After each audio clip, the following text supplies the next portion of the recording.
ಹಾಸನ ಎಂದರೆ ತಕ್ಷಣ ನೆನಪಾಗುವುದು ಬೇಲೂರು ಹಳೇಬೀಡಿನ ವಿಶ್ವವಿಖ್ಯಾತ ಶಿಲ್ಪಕಲೆ. ಹೊಯ್ಸಳರ ವಾಸ್ತುಶಿಲ್ಪಕ್ಕಾಗಿ ಪ್ರಪಂಚದಾದ್ಯಂತ ಹಾಸನ ಪ್ರಖ್ಯಾತವಾಗಿದೆ. ಸಾಮಾನ್ಯವಾಗಿ ಕೆಲವೊಂದು ಊರುಗಳಿಗೆ ದೇವರ ಹಿನ್ನೆಲೆಯಲ್ಲಿ ಬಂದಿರುವಂತಹ ಹೆಸರುಗಳಿವೆ. ಹಾಸನ ಎಂಬ ಹೆಸರು ಸಿಂಹಾಸನಪುರಿ ಎಂಬ ಹೆಸರಿನಿಂದ ಬಂದಿರುವ ಐತಿಹ್ಯವಿದೆ.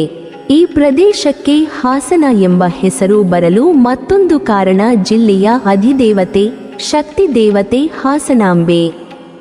ಸಪ್ತಮಾತೃಕೆ ಎಂದು ಕರೆಯಲ್ಪಡುವ ಹಾಸನಾಂಬೆಯ ದೇವಾಲಯ ವರ್ಷಕ್ಕೆ ಒಮ್ಮೆ ಬಾಗಿಲು ತೆಗೆಯುವ ವಿಶಿಷ್ಟ ಪದ್ಧತಿಯಿಂದ ಅತ್ಯಂತ ಪ್ರಸಿದ್ಧಿ ಪಡೆದಿದ್ದು, ದೀಪಾವಳಿ ಸಂದರ್ಭದಲ್ಲಿ ದೇಶ ವಿದೇಶಗಳಿಂದ ಪ್ರವಾಸಿಗರು ಹಾಸನಾಂಬೆಯ ದೇವಾಲಯಕ್ಕೆ ಭೇಟಿ ನೀಡಿ ಅಪರೂಪದ ದೇವಿಯ ದರ್ಶನ ಮಾಡುತ್ತಾರೆ.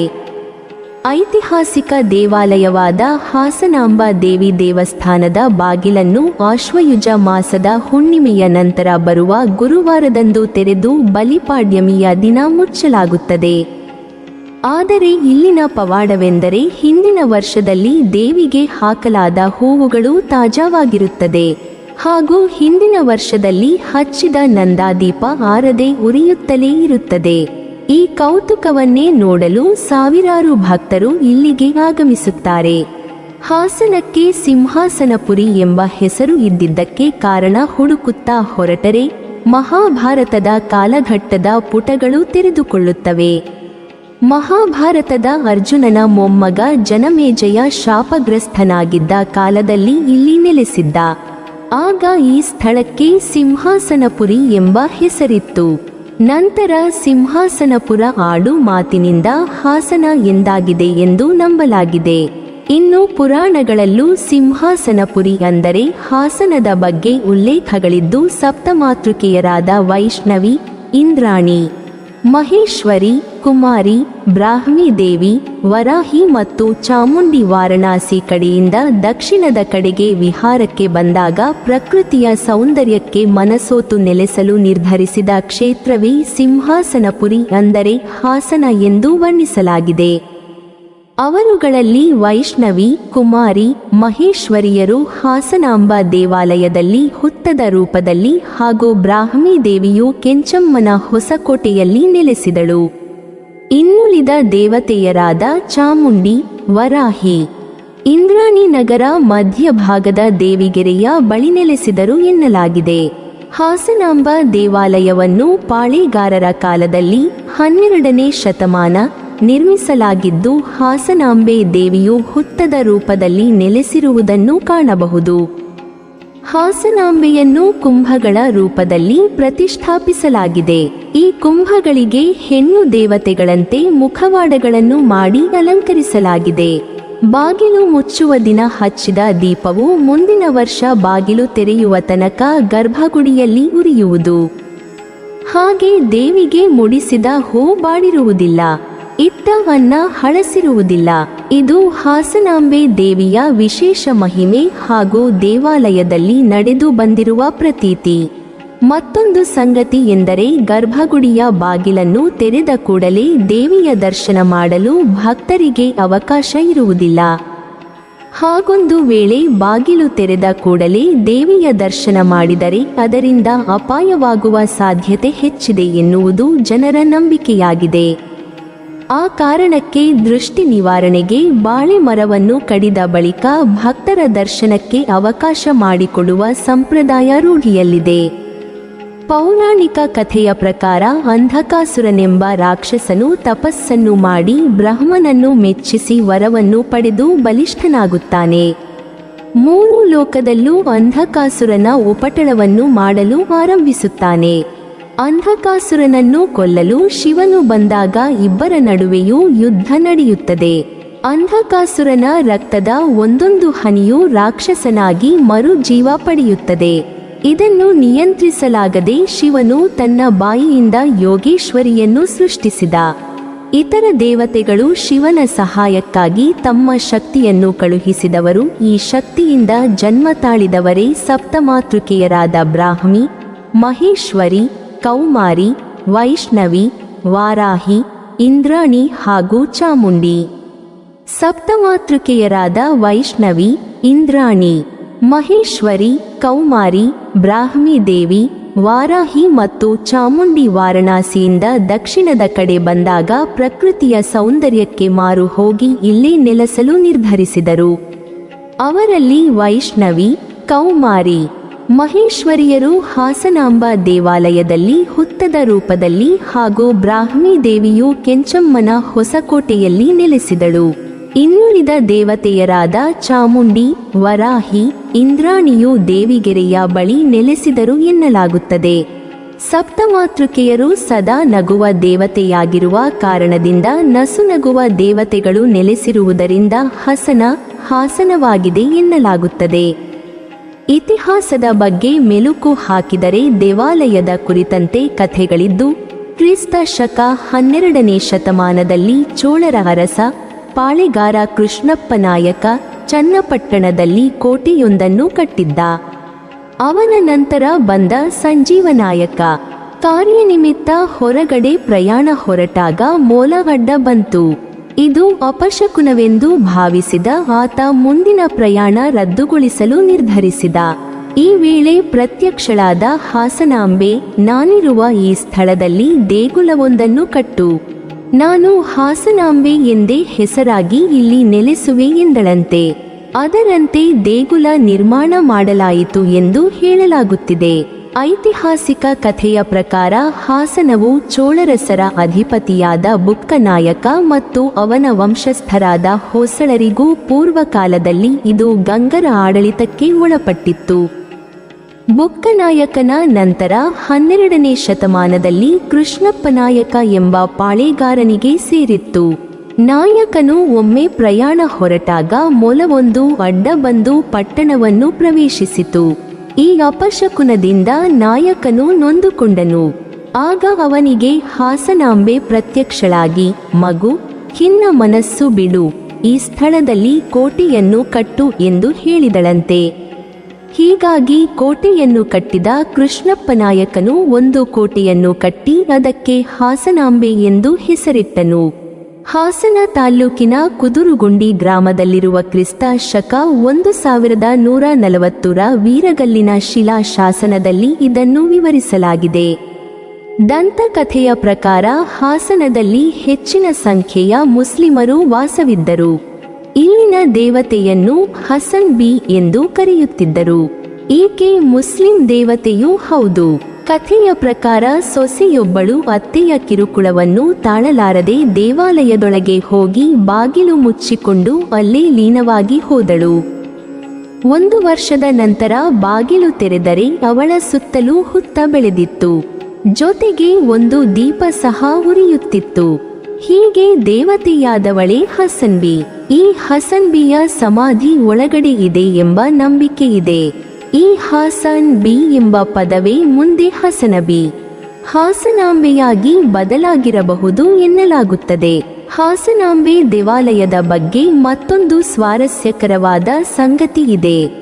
ಒಮ್ಮೆ ದೇವಿಯ ಆಭರಣಗಳನ್ನು ಅಪಹರಿಸುವ ಉದ್ದೇಶದಿಂದ 4 ಜನ ಕಳ್ಳರು ಒಳ ನುಗ್ಗಿ ಆಭರಣಗಳಿಗೆ ಕೈ ಹಾಕಿದಾಗ ಕುಪಿತಳಾದ ದೇವಿ 4 ಮಂದಿ ಕಳ್ಳರಿಗೆ ಕಲ್ಲಾಗಿ ಹೋಗಿ ಎಂದು ಶಾಪ ಕೊಟ್ಟಳು. ಅದರ ಪರಿಣಾಮವಾಗಿ ಆ 4 ಜನ ಕಳ್ಳರು ಕಲ್ಲಾದರು. ಇಲ್ಲಿ ಕಳ್ಳತನ ಮಾಡಲು ಬಂದು ಕಲ್ಲಾದವರಿಗೂ ಗುಡಿ ನಿರ್ಮಿಸಲಾಗಿದ್ದು ಕಳ್ಳಪ್ಪನ ಗುಡಿ ಎಂದೇ ಪ್ರಸಿದ್ಧಿ ಪಡೆದಿದೆ. ಹಾಸನಾಂಬೆ ದೇವಾಲಯದ ದ್ವಾರವನ್ನು ಪ್ರವೇಶ ಮಾಡಿದರೆ ಕೂಡಲೇ ಸಿದ್ದೇಶ್ವರ ಸ್ವಾಮಿ ದೇವಾಲಯ ಇದ್ದು ಈಶ್ವರ ಅರ್ಜುನನಿಗೆ ಪಾಶುಪತಾಸ್ತ್ರ ಕೊಡುವ ಆಕಾರದಲ್ಲಿದೆ. ಇನ್ನು ದೇವಾಲಯದ ಆವರಣದಲ್ಲಿ 101 ಲಿಂಗವನ್ನು ಒಂದೇ ಸಲ ನೋಡುವ ಅವಕಾಶ ದೊರೆಯುತ್ತದೆ. ಈ ಗುಡಿಯ ಮೇಲ್ಭಾಗದಲ್ಲಿ 4 ಅಡಿ ಎತ್ತರದ ಇನ್ನೊಂದು ಮಹಾಲಿಂಗವಿದೆ. ಹಾಸನಾಂಬೆಯ ದೇವಾಲಯವನ್ನು ಪ್ರವೇಶಿಸಿದ ತಕ್ಷಣವೇ ಕಾಣುವ ದೇವಾಲಯವೇ ಸಿದ್ದೇಶ್ವರ ದೇಗುಲ. ಲಿಂಗ ರೂಪದ ಈ ಉದ್ಭವ ಮೂರ್ತಿಯು ಈಶ್ವರನು ಅರ್ಜುನನಿಗೆ ಪಾಶುಪತಾಸ್ತ್ರ ಕೊಡುವ ರೀತಿಯಲ್ಲಿದೆ. ಪ್ರತಿ ಅಮಾವಾಸ್ಯೆಯಂದು ರಾವಣೋತ್ಸವ, ಬಲಿಪಾಡ್ಯಮಿಯಂದು ಚಂದ್ರಮಂಡಲ ರಥೋತ್ಸವವು ಇಲ್ಲಿ ನಡೆಯುತ್ತದೆ. ಕಳ್ಳಪ್ಪನ ಗುಡಿಯ ಪಕ್ಕದಲ್ಲಿ ಹಾಲಪ್ಪನ ಗದ್ದುಗೆಯನ್ನು ಕಾಣಬಹುದಾಗಿದೆ. ಇಲ್ಲಿರುವ 5 ಅಡಿ ಉದ್ದದ ಒಂದು ಕಂಬವನ್ನೇ ಹಾಲಪ್ಪನ ಗದ್ದುಗೆ ಎಂದು ನಂಬಿರುವ ಭಕ್ತರು ಪೂಜೆ ಸಲ್ಲಿಸುತ್ತಾರೆ. ಇದೆಲ್ಲದರ ನಡುವೆ ಹಾಸನಾಂಬೆ ಕುರಿತಂತೆ ದಂತಕಥೆಯೊಂದಿದ್ದು, ಅದು ಏನೆಂದರೆ, ಸದಾ ಅತ್ತೆಯ ಕಿರುಕುಳದಿಂದ ಬೇಸತ್ತಿದ್ದ ಸೊಸೆ ದೇವಿಯ ಮುಂದೆ ಮಂಡಿಯೂರಿ ತನ್ನ ನೋವನ್ನು ತೋಡಿಕೊಳ್ಳುತ್ತಾ ದೇವಿಯನ್ನು ಪ್ರಾರ್ಥಿಸುತ್ತಿದ್ದಳಂತೆ. ಒಮ್ಮೆ ಪ್ರತಿದಿನವೂ ದೇವಿಯ ದರ್ಶನಕ್ಕೆ ತೆರಳುತ್ತಿದ್ದ ಸೊಸೆಯ ಮೇಲೆ ಅನುಮಾನಗೊಂಡ ಅತ್ತೆ ಸೊಸೆಯನ್ನು ಹಿಂಬಾಲಿಸಿ ಬಂದಳಂತೆ. ಈ ವೇಳೆ ಸೊಸೆ ದೇವಿಯ ಮುಂದೆ ಪ್ರಾರ್ಥಿಸುತ್ತಿದ್ದದ್ದು ಕಂಡು ಬಂದಿತಂತೆ. ಇದರಿಂದ ಕೋಪಗೊಂಡ ಅತ್ತೆ, ನಿನಗೆ ಮನೆಯ ಕೆಲಸಕ್ಕಿಂತ ಈ ದೇವಿಯ ಪ್ರಾರ್ಥನೆ ಜಾಸ್ತಿ ಆಯಿತಾ ಎಂದು ಕೋಪದಿಂದ ಪಕ್ಕದಲ್ಲಿದ್ದ ಚಂದ್ರಬಟ್ಟಲನ್ನು ತೆಗೆದು ಧ್ಯಾನದಲ್ಲಿದ್ದ ಸೊಸೆಯ ಮೇಲೆ ಕುಕ್ಕಿದಳಂತೆ. ಈ ವೇಳೆ ಸೊಸೆ ನೋವು ತಾಳಲಾರದೆ ಹಾಸನಾಂಬೆ ಎಂದು ಚೀರಿದಳಂತೆ. ಸೊಸೆಯ ಕಷ್ಟ ನೋಡಲಾರದೆ ಮತ್ತು ಆಕೆಯ ಭಕ್ತಿಗೆ ಮೆಚ್ಚಿ ದೇವಿಯೇ ಪ್ರತ್ಯಕ್ಷಳಾಗಿ ನಿನ್ನ ಕಾವಲಿಗೆ ನಾನಿರುವುದಾಗಿ ವಾಗ್ದಾನ ಮಾಡಿ ಕಲ್ಲಾಗಿ ನೆಲೆಸಿದಳೆಂಬ ಕಥೆಯು ಪ್ರಚಲಿತದಲ್ಲಿದೆ. ಇನ್ನು ದೇವಿಯ ದರ್ಶನದ ಕೊನೆಯ ದಿನ ಹಚ್ಚಿದ ದೀಪ ಆರದೆ, ಹೂವು ಬಾಡದೆ ಮುಂದಿನ ವರ್ಷ ದೇಗುಲದ ಬಾಗಿಲು ತೆರೆಯುವ ತನಕ ಇರುತ್ತದೆ ಎಂಬ ನಂಬಿಕೆಯೂ ಇದ್ದು, ಈ ಬಗ್ಗೆ ಹಿಂದೆ ವಿವಾದವೂ ಏರ್ಪಟ್ಟಿತ್ತು. ದೇವರ ಪವಾಡವನ್ನು ಬಯಲು ಮಾಡುವಂತೆಯೂ ಕೆಲವರು ಒತ್ತಾಯಿಸಿದ್ದರು. ಆ ನಂತರ ವಿವಾದ ತಣ್ಣಗಾಯಿತು. ದೇವರ ಕುರಿತಂತೆ ಪ್ರತಿಯೊಬ್ಬರಿಗೂ ಅವರದ್ದೇ ಆದ ನಂಬಿಕೆ ಇದ್ದು, ಅದು ಅವರವರಿಗೆ ಬಿಟ್ಟ ವಿಚಾರವಾಗಿದೆ. ಕೆಲವರ ಪ್ರಕಾರ ಹಾಸನಾಂಬೆ ದೇವಿ ಪ್ರತಿಷ್ಠಾಪನೆಗೊಂಡ ಸ್ಥಳದಿಂದ ಪ್ರತಿ ವರ್ಷವೂ ಭತ್ತದ ಕಾಳಿನ ತುದಿಯಷ್ಟು ಚಲಿಸುವಳೆಂದು, ದೇವಿಯ ಪಾದ ತಲುಪಿದ ಕ್ಷಣದಲ್ಲೇ ಕಲಿಯುಗ ಅಂತ್ಯವಾಗುತ್ತದೆ ಎಂಬ ಮಾತುಗಳಿವೆ. ಹಾಸನಾಂಬೆಯ ಪೂಜಾ ವಿಧಿ ಆಶ್ವಯುಜ ಮಾಸದ ಹುಣ್ಣಿಮೆಯ ನಂತರ ಬರುವ ಗುರುವಾರದಂದು ಹಾಸನಾಂಬೆಯ ಬಾಗಿಲನ್ನು ತೆರೆಯುವ ದಿನ ಎಲ್ಲ ತಳವಾರ ಮನೆತನದವರು ಹಾಜರಿರುತ್ತಾರೆ. ಗರ್ಭಗುಡಿಯ ಮುಂದೆ ಬಾಳೆಯ ಕಂದನ್ನು ಅರಸು ಮನೆತನದವರಿಂದ ನೆಟ್ಟು ದೇವಿಯನ್ನು ಭಜಿಸುತ್ತಾ ಮನೆತನದವರಾದ ನರಸಿಂಹರಾಜ ಅರಸು ಬಾಳೆ ಕಂದನ್ನು ಕತ್ತರಿಸಿದ ನಂತರವೇ ದೇವಾಲಯದ ಬಾಗಿಲನ್ನು ತೆರೆಯುವುದು ಇಲ್ಲಿನ ಸಂಪ್ರದಾಯ. ಗರ್ಭಗುಡಿಯ ಬಾಗಿಲನ್ನು ತೆರೆದ ಕೂಡಲೇ ಭಕ್ತರು ಹಾಸನಾಂಬೆಯ ದರ್ಶನ ಮಾಡಬಾರದು ಎನ್ನುವ ನಿಯಮವಿದೆ. ಇದರಿಂದ ಅಪಾಯವಾಗುವ ಸಾಧ್ಯತೆ ಹೆಚ್ಚು ಎನ್ನುವುದು ಜನರ ನಂಬಿಕೆ. ಹಾಸನಾಂಬೆ ದೇಗುಲದ ಬಾಗಿಲು ತೆರೆದ ನಂತರ ಮೊದಲ ದಿನದಂದು ತಾಯಿ ಹಾಸನಾಂಬೆಗೆ ಯಾವುದೇ ರೀತಿಯ ಆಭರಣಗಳನ್ನು ಧರಿಸುವ ಸಂಪ್ರದಾಯವಿಲ್ಲ. ಆದರೆ ಎರಡನೆಯ ದಿನ ಜಿಲ್ಲಾ ಖಜಾನೆಯಿಂದ ದೇವಿಯ ಆಭರಣ ವಸ್ತ್ರಗಳನ್ನು ಪಲ್ಲಕ್ಕಿಯಲ್ಲಿ ತಂದು ಅಲಂಕರಿಸಿ ಪೂಜೆ ಮಾಡಿ ನೈವೇದ್ಯ ಅರ್ಪಿಸಲಾಗುವುದು. ಹಾಸನಾಂಬೆಯನ್ನು ಕುಂಭಗಳ ರೂಪದಲ್ಲಿ ಪ್ರತಿಷ್ಠಾಪಿಸಿ ಈ ಕುಂಭಗಳಿಗೆ ಹೆಣ್ಣು ದೇವತೆಯಂತೆ ಮುಖವಾಡಗಳನ್ನು ಮಾಡಿ ಅಲಂಕರಿಸುವುದು ಇಲ್ಲಿನ ವಿಶೇಷತೆಯಾಗಿದೆ. ಈ ಕಾರಣಕ್ಕಾಗಿ ದೃಷ್ಟಿ ನಿವಾರಣೆಗೆ ಬಾಳೆ ಮರವನ್ನು ಕಡಿದ ಬಳಿಕ ಮರುದಿನ ಭಕ್ತರಿಗೆ ಪ್ರವೇಶವನ್ನು ನೀಡಲಾಗುತ್ತದೆ. ಹಾಸನಾಂಬೆಯ ದೇಗುಲದ ಬಾಗಿಲನ್ನು 7 ದಿನಗಳಿಗಿಂತ ಕಡಿಮೆ ಮತ್ತು 16 ದಿನಗಳಿಗಿಂತ ಹೆಚ್ಚು ತೆರೆಯದಂತೆ ಧಾರ್ಮಿಕ ನಿಯಮವಿದೆ. ಇನ್ನು ದೇವಿಯ ಎದುರು ಪ್ರಾಣಿ ಬಲಿಗೆ ಅವಕಾಶ ಇಲ್ಲದ ಕಾರಣ ಬಾಗಿಲು ತೆಗೆಯುವ ದಿನದಂದು ಬಾಳೆ ಕಂದು ಕಡಿದು ಶಾಂತಿ ಮಾಡಲಾಗುತ್ತದೆ. ಇದಕ್ಕೆ ಕಾರಣವೂ ಇಲ್ಲದಿಲ್ಲ, ಏಕೆಂದರೆ ವರ್ಷವಿಡೀ ಬಾಗಿಲ ಮರೆಯಲ್ಲಿ ಇರುವ ದೇವಿ ಒಮ್ಮೆಲೆ ಬೀರುವ ದೃಷ್ಟಿ ನೇರವಾಗಿ ಜನರ ಮೇಲೆ ಬೀಳಬಾರದೆಂದು ಬಾಳೆ ಕಂಬ ಕಡಿಯಲಾಗುತ್ತದೆ. ಮೊದಲನೇ ದಿನ ಹಾಸನಾಂಬೆಗೆ ಯಾವುದೇ ರೀತಿಯ ಅಲಂಕಾರವನ್ನು ಮಾಡಲಾಗುವುದಿಲ್ಲ. ಎರಡನೇ ದಿನ ದೇವಿಯ ಆಭರಣ ವಸ್ತ್ರಗಳನ್ನು ಜಿಲ್ಲಾ ಖಜಾನೆಯಿಂದ ಪಲ್ಲಕ್ಕಿಯೊಂದಿಗೆ ದೇವಾಲಯಕ್ಕೆ ತಂದು ತಾಯಿಯನ್ನು ಅಲಂಕರಿಸಿ ಪೂಜೆ ಮಾಡಿ ನೈವೇದ್ಯವನ್ನು ಅರ್ಪಿಸಲಾಗುತ್ತದೆ.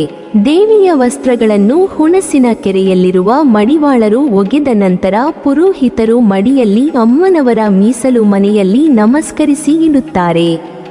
ಈ ಬಾರಿ 13 ದಿನಗಳ ಕಾಲ ಹಾಸನಾಂಬೆಯ ದರ್ಶನ ಇರಲಿದೆ. ಬಲಿಪಾಡ್ಯಮಿಯಂದು ತುಪ್ಪದ ದೀಪವನ್ನು ಬೆಳಗಿಸಿ ಹಾಸನಾಂಬೆಯ ಗರ್ಭಗುಡಿಯೊಳಗೆ ಇಡಲಾಗುತ್ತದೆ. ಜೊತೆಗೆ ಹೂಗಳೊಂದಿಗೆ ಬೇಯಿಸಿದ ಅನ್ನವನ್ನು ನೈವೇದ್ಯವಾಗಿ ಇಡಲಾಗುತ್ತದೆ. ಪವಾಡವೆಂದರೆ ಮುಂದಿನ ವರ್ಷ ಬಾಗಿಲು ತೆರೆಯುವವರೆಗೂ ದೀಪ ಉರಿಯುತ್ತಲೇ ಇದ್ದು ಹೂಗಳು ತಾಜವಾಗಿರುತ್ತದೆ. ಹಾಗೂ ಪ್ರಸಾದವೂ ಕೂಡ ಹಾಳಾಗದೇ ಇರುತ್ತದೆ. ಸಪ್ತ ಮಾತೃಕೆಯರು ನೆಲೆಸಿರುವಲ್ಲಿ ವೀರಭದ್ರಸ್ವಾಮಿಯೂ ಇದ್ದು ಆತನನ್ನು ಪೂಜಿಸಲಾಗುತ್ತಿದೆ. ಇಲ್ಲಿ ನಾಗರ ಕಲ್ಲುಗಳು ಇವೆ. ವೀರಭದ್ರೇಶ್ವರ ಎಡಭಾಗದಲ್ಲಿ ದರ್ಬಾರ್ ಗಣಪತಿ ಇದೆ. ಸಿಂಹಾಸನೇಶ್ವರಿ ಹಾಸನಾಂಬ ಆದ ಕಥೆ. ವಾರಣಾಸಿಯ ಸಿಂಹಾಸನೇಶ್ವರಿ ಹಾಸನಕ್ಕೆ ಬಂದ ಬಗ್ಗೆ ಒಂದು ಕಥೆಯಿದೆ. ಋಷಿಗಳು ಉತ್ತರದಲ್ಲಿ ದೇವಿಯನ್ನು ಆರಾಧಿಸುತ್ತಾ ಜೀವಿಸುತ್ತಿದ್ದರು. ಒಮ್ಮೆ ಅಶರೀರ ವಾಣಿಯೊಂದು ತಾನು ದಕ್ಷಿಣಕ್ಕೆ ಯಾತ್ರೆ ಹೊರಡಬೇಕೆಂದು ಹೇಳಿದ್ದರಿಂದ ಋಷಿಗಳು ದೇವಿಗೆ ದಾರಿ ತೋರಿಸಲು ಮುಂದಾದರು. ಆದರೆ ನಾವು ಮುಂದೆ ಹೋದರೆ ದೇವಿ ಹಿಂದೆ ಬರುವುದು ಗೊತ್ತಾಗುವುದಿಲ್ಲ ಎಂದು ದೇವಿಯೇ ಮುಂದೆ ಹೋಗಲಿ, ನಾವು ಹಿಂದೆ ಬರುತ್ತೇವೆ ಎಂದು ಹೇಳುತ್ತಾರೆ.